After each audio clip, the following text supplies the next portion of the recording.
A short alert crosses financial terminals before most people finish their morning coffee. A regional U.S. bank is under stress. Regulators are monitoring the situation. Liquidity facilities are being discussed. The language is measured. No dramatic headlines. No official declaration of failure. And yet, within hours, gold jumps sharply. Silver accelerates even faster. Bond markets begin to shift. Something is moving beneath the surface. This is where we need to pause. Because markets do not usually react this quickly to isolated banking issues. In a typical case, investors wait for confirmation. They wait for regulators to speak. They wait for earnings reports or emergency statements. But this time, precious metals moved almost immediately, as if they were responding to something deeper than a single institution. So the real question is not whether one bank is in trouble.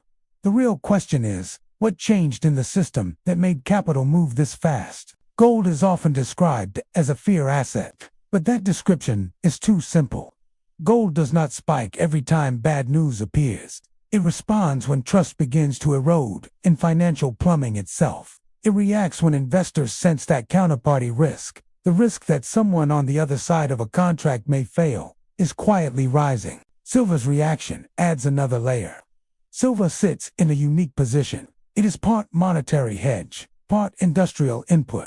When silver spikes alongside gold during a banking alert, it suggests a broader repositioning, not just inflation hedging, but systemic reallocation. And that is what makes this moment different, because this does not feel like panic. It feels like recognition. For months, banks have been carrying unrealized losses on long-duration assets. Rising interest rates reduced the market value of older bonds.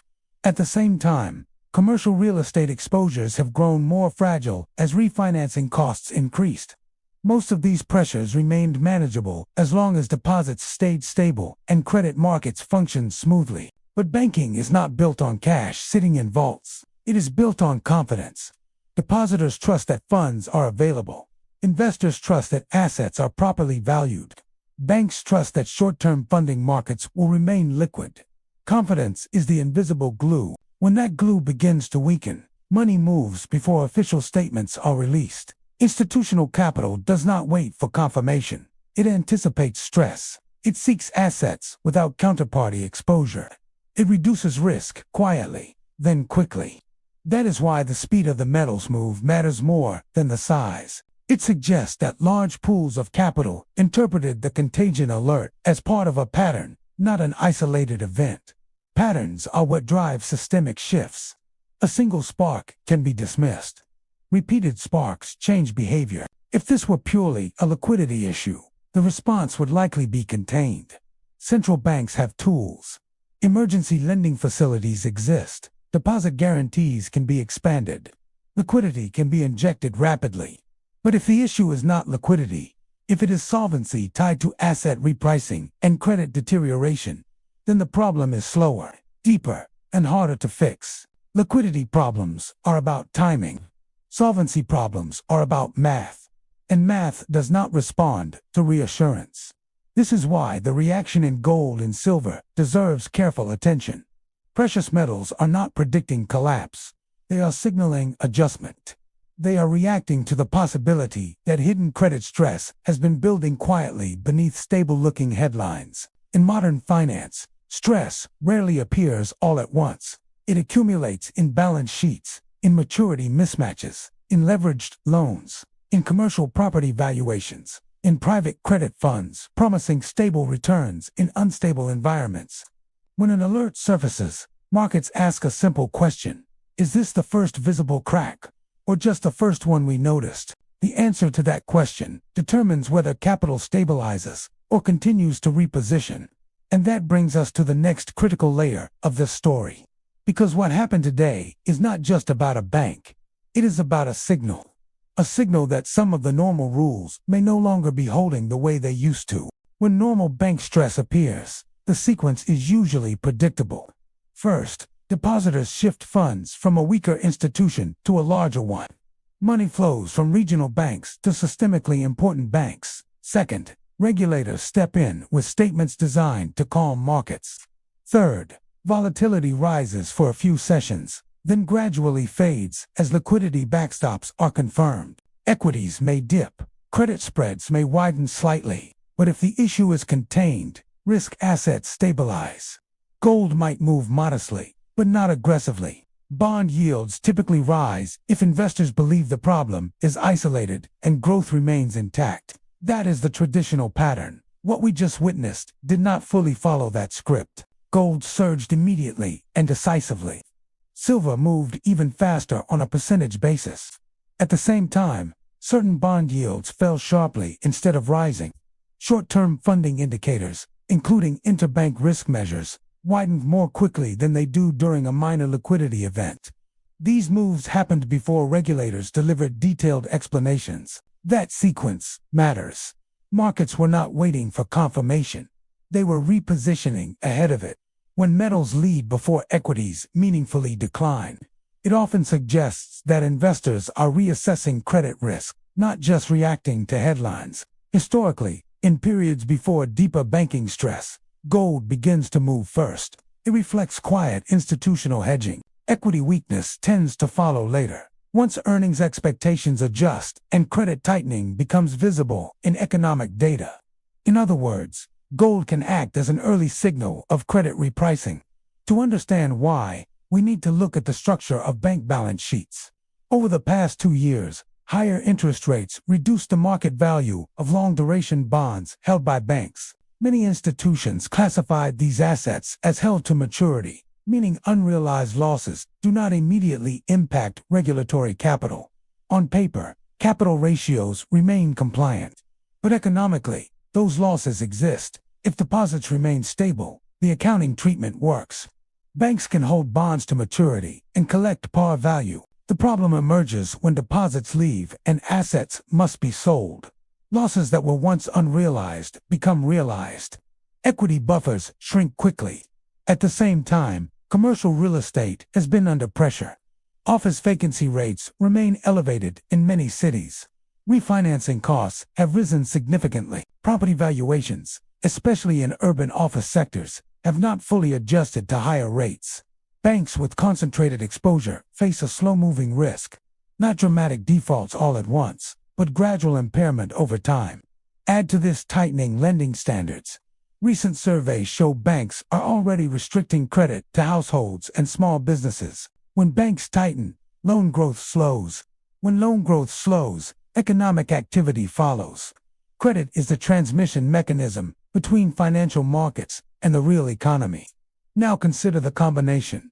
Unrealized bond losses, fragile commercial real estate portfolios, slower credit creation, and a sudden contagion alert that forces investors to reassess whether deposit stability can be assumed. This is why the contained incident narrative feels incomplete. If the issue were purely operational mismanagement at a single institution, we would expect metals to move modestly and credit spreads to stabilize quickly. Instead, the market response suggests concern about systemic exposure to similar balance sheet pressures. Balance sheet math is not emotional. It is mechanical. If asset values decline and funding costs remain high, margins compress. If deposits become more rate sensitive, funding becomes more expensive. If assets must be sold into illiquid markets, capital erodes faster than models predict. Markets understand this arithmetic. That is why interbank indicators widening quickly is significant. Banks lend to each other based on trust in counterparties, stability. When spreads widen faster than usual, it implies rising uncertainty about hidden exposures. The story shifts from one weak link to who else has similar vulnerabilities. This is how rule-breaking begins. Not with a crash, but with subtle deviations from expected patterns.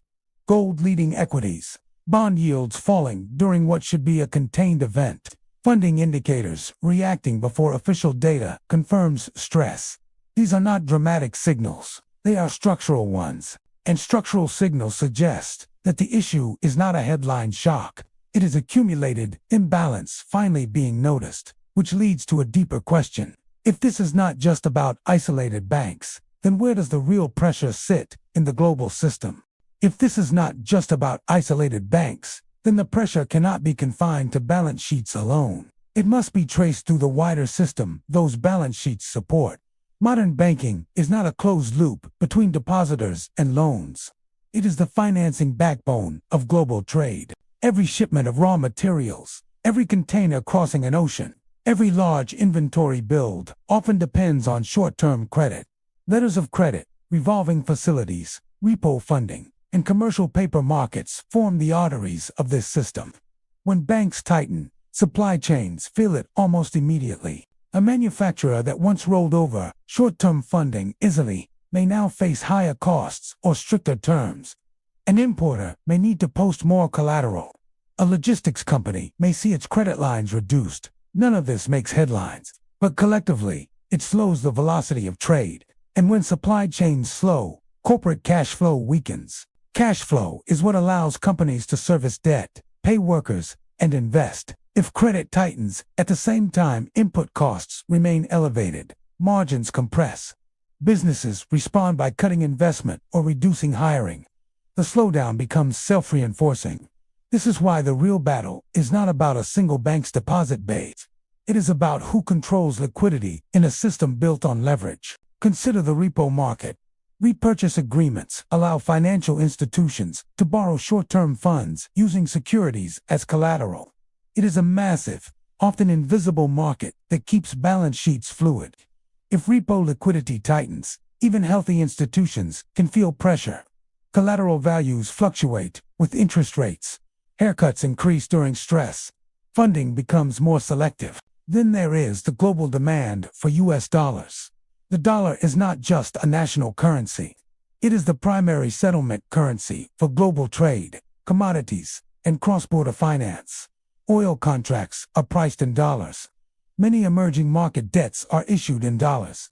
International corporations borrow in dollars because funding costs are often lower and markets are deeper. This creates structural dependence. When dollar liquidity is abundant, global trade expands smoothly. When dollar liquidity tightens, stress appears far beyond U.S. borders. Emerging markets with dollar-denominated debt face rising repayment burdens. If their local currencies weaken, commodity exporters reliant on stable financing encounter higher volatility. Manufacturing hubs dependent on trade credit feel constraints quickly. Cross-border dollar demand can amplify domestic banking stress.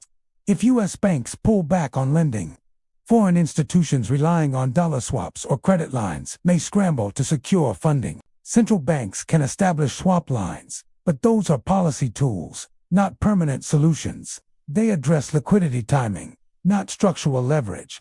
This interconnected structure means contagion risk is not linear. It does not spread only through deposit flight. It spreads through leverage chains, private credit funds, leveraged loan markets, structured finance vehicles, and shadow banking entities all interact with traditional banks.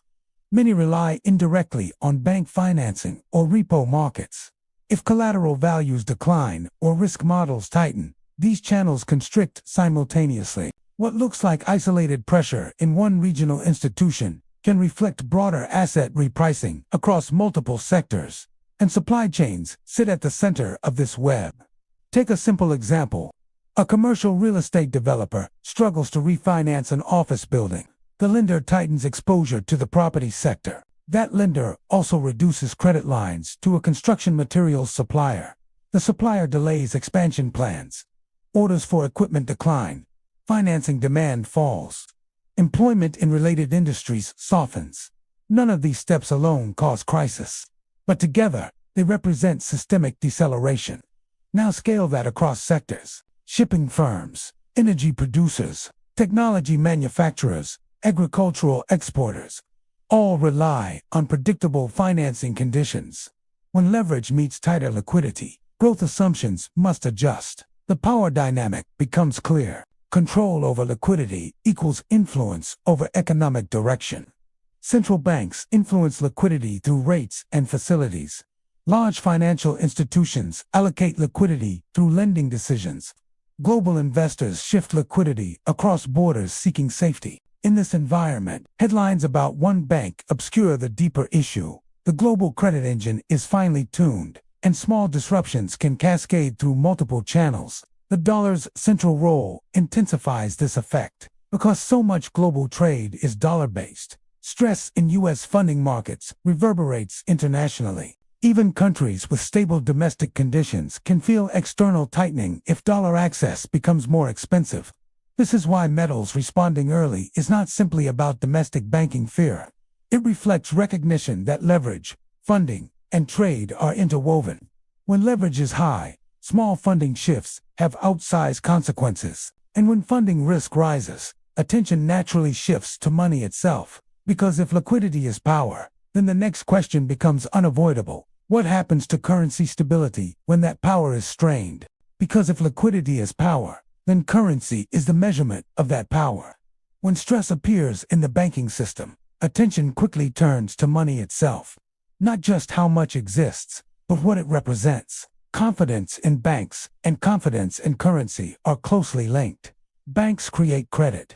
Credit expands money supply, and money functions because people trust its stability. This is where gold enters the story. Gold does not depend on a borrower's promise to repay. It carries no counterparty risk. It is not someone else's liability. In periods of credit fear, that distinction becomes critical. When investors worry that balance sheets may deteriorate or that funding markets could freeze, assets without embedded credit exposure become more attractive. That is why gold often rises during systemic stress. Silver behaves differently, but its movement can reinforce the signal. Silver has monetary history, but it also has strong industrial demand. When silver spikes alongside gold during a banking alert, it suggests a broader repositioning. Investors may be hedging currency risk while also anticipating supply disruptions or policy shifts that affect industrial activity. Understanding this requires separating two forces that are often confused: inflation and credit contraction. Inflation is about rising prices, usually driven by excess demand, supply constraints, or expansionary policy. Credit contraction is about shrinking lending and tighter financial conditions. In theory, inflation and contraction move in opposite directions, but in unstable systems, they can coexist. Prices can remain elevated due to supply rigidity, while credit availability shrinks due to risk aversion. That combination creates policy tension. Central banks now face a paradox.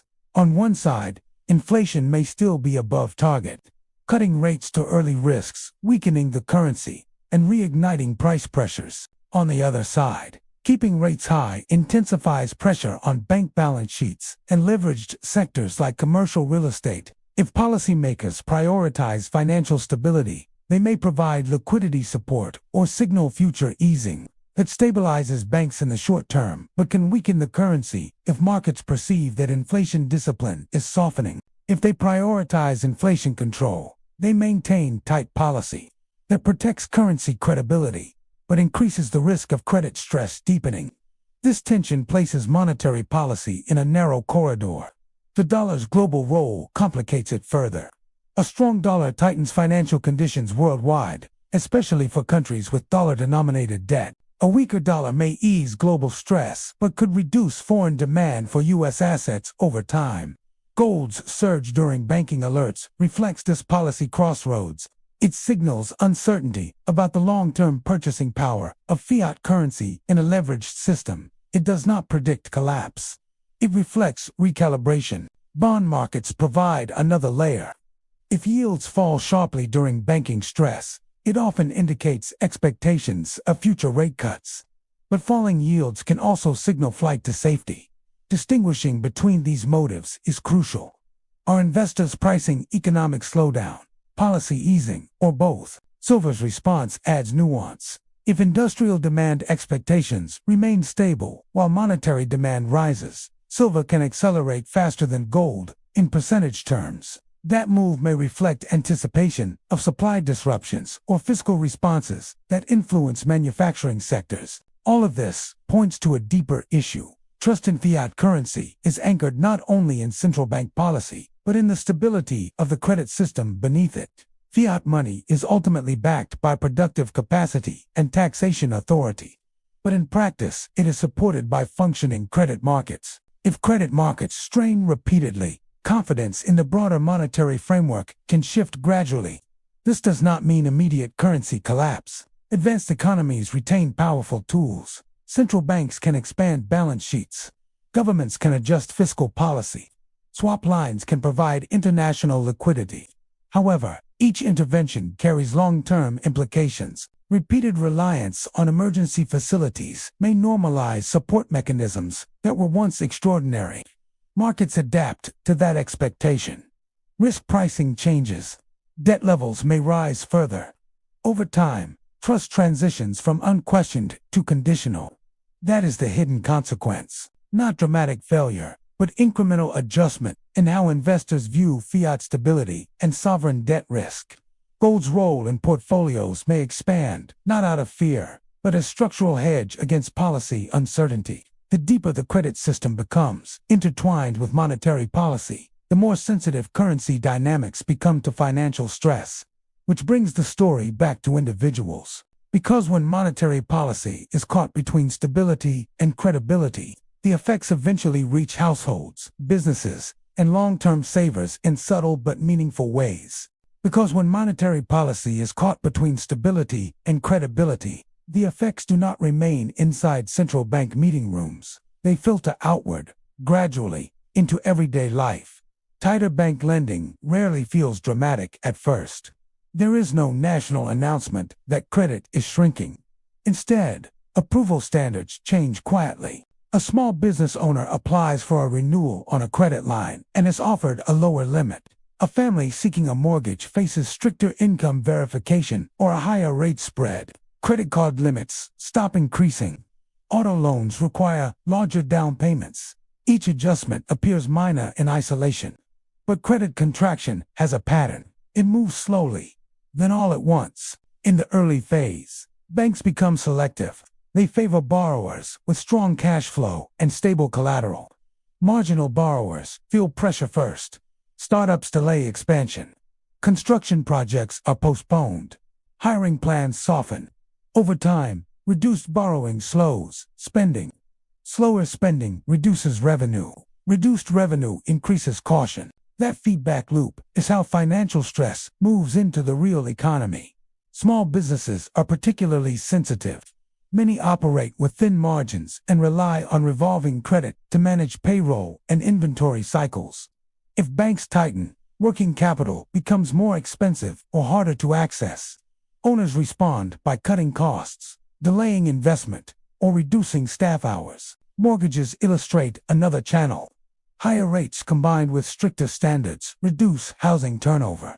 Fewer transactions mean less activity for contractors, real estate agents, furniture retailers, and local service providers. The slowdown spreads through connected industries. Job stability eventually reflects these cumulative effects, not necessarily through immediate layoffs, but through hiring freezes, fewer bonuses, and cautious wage adjustments. Understanding this process requires mental models rather than predictions. The first is the confidence model. Banks do not operate like vaults filled with idle cash. They transform short-term deposits into longer-term loans. That structure works because depositors trust that their funds are accessible and borrowers trust that credit will remain available. When confidence weakens, even slightly, behavior changes. Depositors shift funds. Banks increase liquidity buffers. Lending slows. The system is built on trust more than on physical currency.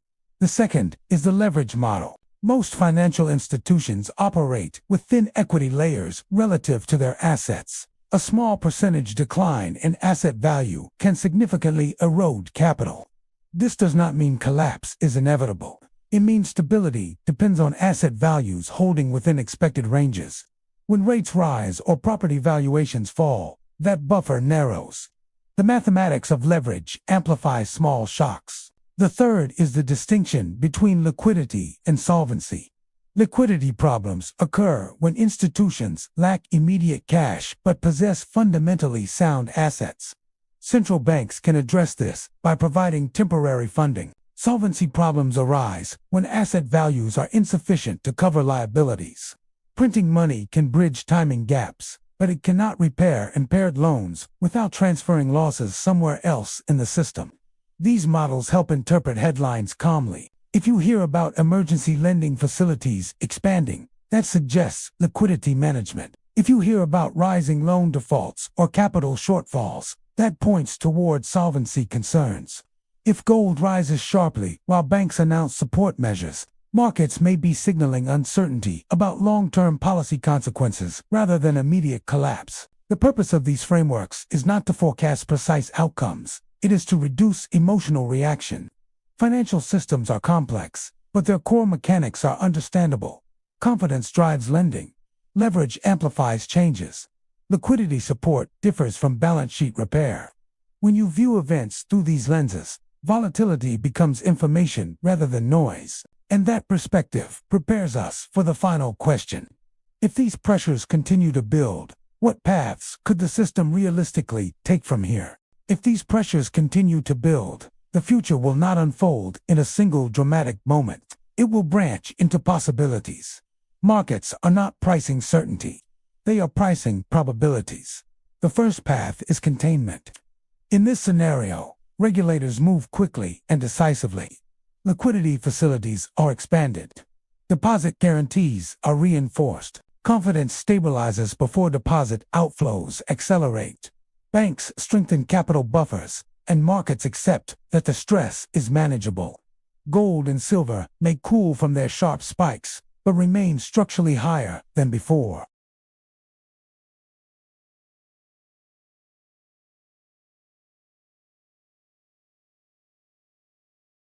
This scenario is less visible, but potentially more persistent. Banks do not fail in large numbers. Instead, they quietly tighten standards further. Loan growth declines quarter after quarter. Commercial real estate refinancing becomes more difficult. Private credit funds face rising defaults. Businesses adjust to restricted capital by cutting investment. Economic data softens gradually. Employment weakens over time.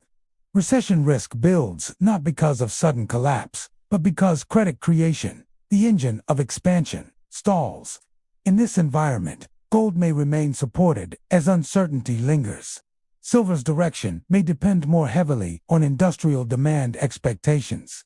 Markets fluctuate between relief rallies and renewed concern. The third path is a policy pivot shock. If stress intensifies quickly, central banks may cut rates sooner and more aggressively than expected. Such a pivot could stabilize banks in the short term, lower funding costs, ease balance sheet pressure, asset prices recover. But rapid easing carries consequences. If inflation remains above target, aggressive rate cuts may weaken the dollar. Global investors may reassess currency exposure. Gold could move into a new structural range, not as a crisis hedge, but as a long-term store of value against policy volatility. This scenario shifts risk from credit markets to currency markets. Each path carries trade-offs: stability versus credibility, growth versus inflation control, liquidity support versus long-term discipline. The key insight is this: gold and silver are not reacting to today's headline alone. They are reacting to the possibility that somewhere in the broader credit chain, stress has not yet been fully revealed. It may not emerge from a regional bank. It may surface in private credit portfolios. It may appear in commercial real estate refinancing waves. It may come from a corner of the global funding market that few retail investors track. Financial systems rarely break at the point of maximum attention. They strain quietly, where leverage is concentrated and transparency is limited. And if that is true, then the next signal may not look like a bank alert at all. It may look ordinary at first glance, which is exactly why it will matter.